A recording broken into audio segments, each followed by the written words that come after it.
It's the kind of news no woman wants to hear, being told she has breast cancer.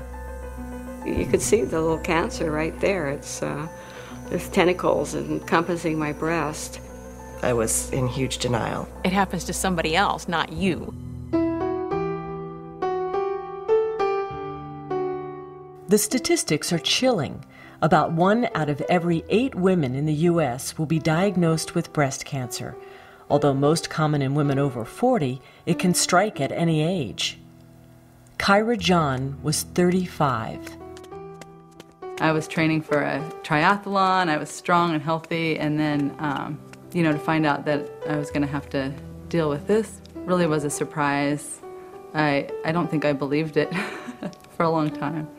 It's unbelievable, the number of women who have been affected by this.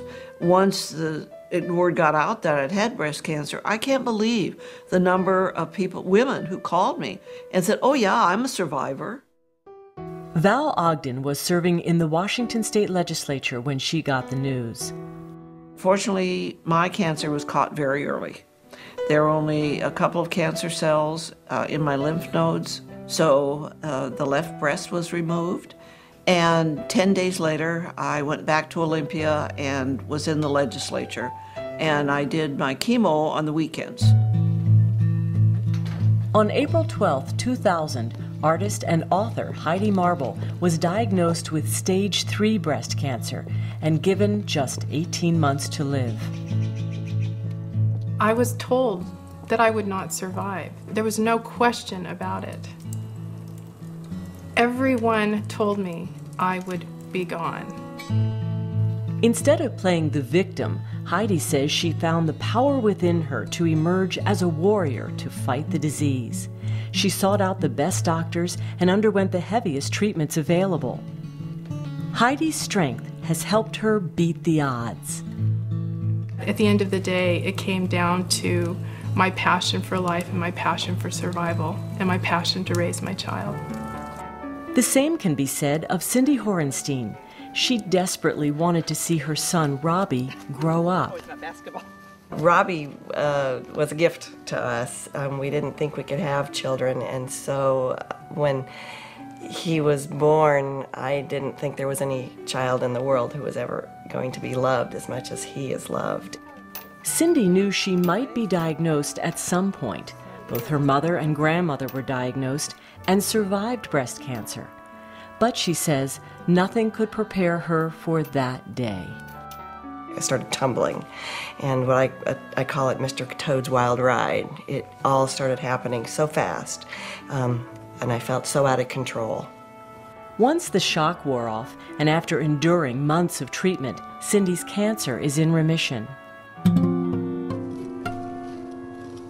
Martha Sharman is a physician by trade, but her passion is gardening. Her road to survival has been a bumpy one. It always seems to be Murphy's Law that if the physician gets ill, either the physician herself or himself or their spouse, that many things seem to can go wrong. And I have to say, unfortunately, they did for me. Martha's side effects were severe, but being a physician, she put her trust in her doctors and medical science.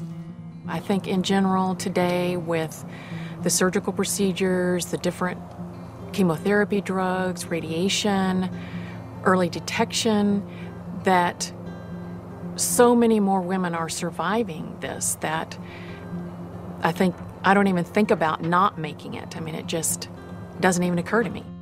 What the data shows is that we can reduce the risk of dying from breast cancer by over 30% if we do early detection. Bring the tissue forward so I get all the way back. Getting an annual mammogram is one of the keys to early detection. That's just perfect. Mammograms are like the old game of Twister, when you put your shoulder on the red spot and your right arm on the blue spot and your left arm on the pink spot, and then your breast on another spot, and you're contorted and so forth. But seriously, getting an annual mammogram is so important for all of us. Connie and her husband Lee made the lead gift that spearheaded the campaign to raise money to build Southwest Washington Medical Center's new breast care center, a spa-like facility designed to provide quick diagnosis and comprehensive treatment options. I can just tell you the whole design is to wrap that woman and to wrap that family in comfort and in anxiety reduction. It's a great way to honor anyone who has been through breast cancer, who will go through it.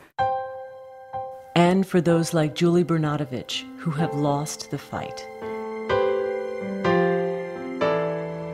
My wife was a daughter. She was a sister.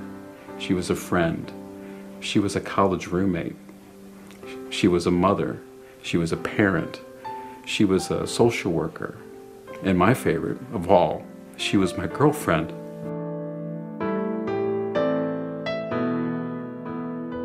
Tony and Julie's kids have built a memorial for Julie in the living room.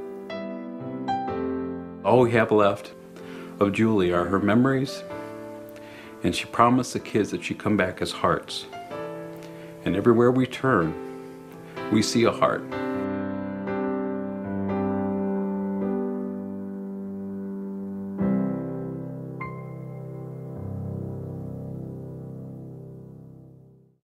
I'm Millie.